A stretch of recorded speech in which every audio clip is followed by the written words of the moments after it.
किसी ने बड़े ही कमाल की बात कही है। भगवान और इंसान में इतना ही फर्क है कि भगवान तन से पत्थर और इंसान मन से पत्थर। जी हाँ दोस्तों, मैं राजेंद्र कुमार लेकर आया हूँ एक छोटी सी दमदार मोटिवेशनल स्टोरी। तो आइए शुरू करते हैं। दोस्तों, एक बार की बात है, काफ़ी सारे तीर्थयात्री किसी तीर्थ स्थान पर दर्शन करके आ रहे थे। बस पहाड़ी इलाके में बस सफ़र कर रही थी।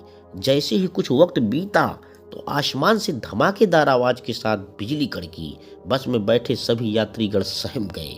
उन्हें डर लगने लग रहा था कि क्या पता कि यह बिजली हमारी बस के ऊपर न गिर जाए।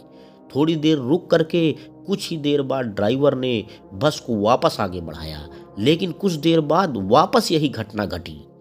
धमाकेदार कड़ाके की आवाज के साथ एक बार फिर बिजली कड़की। इस बार ड्राइवर ने बस पूरी तरह से रोक दी और ड्राइवर बस के अंदर आ गया। यात्रियों के पास उसने कहा, देखो, इस बस में एक ऐसा इंसान बैठा है, ऊपर वाला उसे अपने पास बुलाना चाहता है, इसलिए 2 बार बिजली गिरते गिरते बची है। अब हम उस इंसान का पता कैसे लगाएं? ड्राइवर ने कहा कि सामने वह 50 मीटर दूर पेड़ दिख रहा है। हमको क्या करना है, बारी बारी से उसको उस पेड़ को छू करके आना है और वापस अपनी सीट पर बैठ जाना है। जो भी वह इंसान होगा उसको ऊपर वाला ऑटोमेटिकली अपने पास बुला लेगा। सिलसिला शुरू हुआ। बारी बारी से सभी लोग पेड़ को छूकर आने लगे और अपना स्थान ग्रहण करने लगे। लेकिन अब आखिरी में एक इंसान बचा। सबको लगा कि भाई यही वो इंसान है जिसकी वजह से हमारे साथ इतनी प्रॉब्लम आई थी। अब वो गया और जैसे ही उसने पेड़ को टच किया वैसे ही बस पर बिजली गिर चुकी थी और बस में बैठे सारे लोग ऊपर वाले को प्यारे हो गए।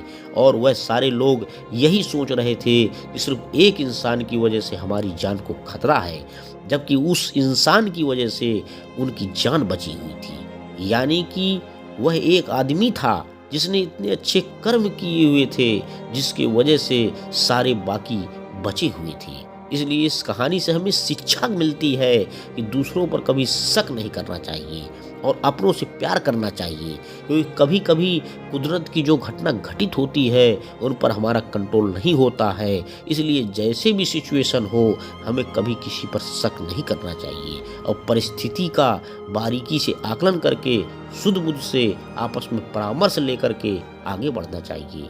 आशा करता हूँ कि यह कहानी आपको अच्छी लगी होगी। अंत में दोस्तों मैं बस यही कहना चाहता हूँ कि ईश्वर हमें कभी सज़ा नहीं देते, हमारे कर्म ही हमें सज़ा देते हैं। धन्यवाद दोस्तों। मेरे YouTube चैनल